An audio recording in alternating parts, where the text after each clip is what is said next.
nous souhaitons vous proposer aujourd'hui quelque chose de concret.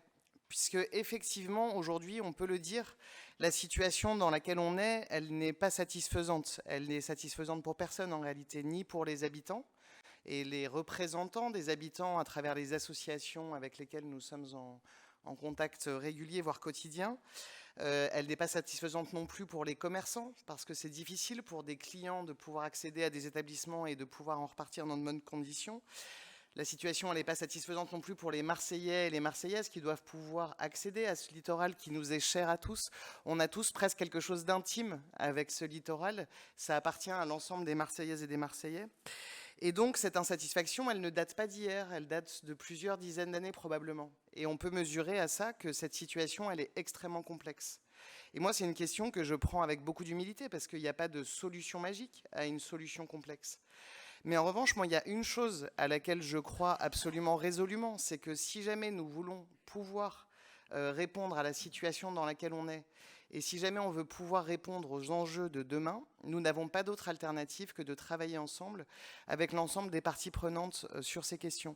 Je parle de demain parce que, vous le savez, nous avons la chance d'accueillir sur notre magnifique territoire les Jeux Olympiques. À cette occasion, nous allons être le centre de l'attention du monde entier. Et ça va nous obliger, évidemment. Par ailleurs, on peut imaginer que les usagers habituels des plages du Prado pourraient avoir envie de se déporter sur le littoral sud, un peu plus au sud, et donc que ça engendre encore plus de fréquentation.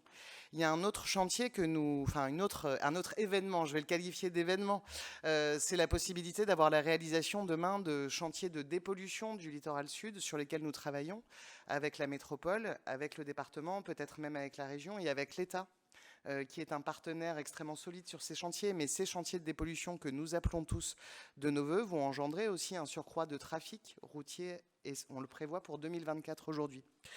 Donc, toutes ces conditions qui sont à la fois structurelles et conjoncturelles nous obligent à pouvoir nous saisir de cette question de manière absolument résolue. Et donc, on le sait, aujourd'hui, cette question, elle occupe évidemment la mairie de secteur que nous sommes, elle occupe également la ville, elle occupe également la métropole, elle occupe également le parc national des Calanques, qui avait prévu un schéma d'accès au parc national des Calanques, mais qui n'a pas pu encore être mis en application.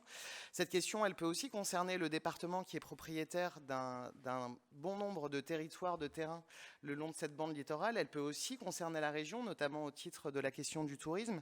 Et donc, je suis persuadé que sans alignement politique d'une vision partagée, nous aurons du mal à avancer d'une manière déterminante.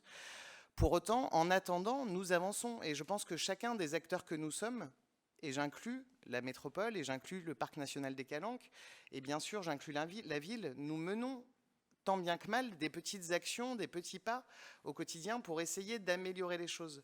Mais la réalité, c'est quoi? C'est que aujourd'hui, on est dans une situation qui est un petit peu bloquée. On en plaisantait récemment à une assemblée générale de CIQ à la Pointe-Rouge, puisque la métropole nous dit on pourra mettre des transports en commun quand on aura, nous, la ville, supprimé le stationnement anarchique.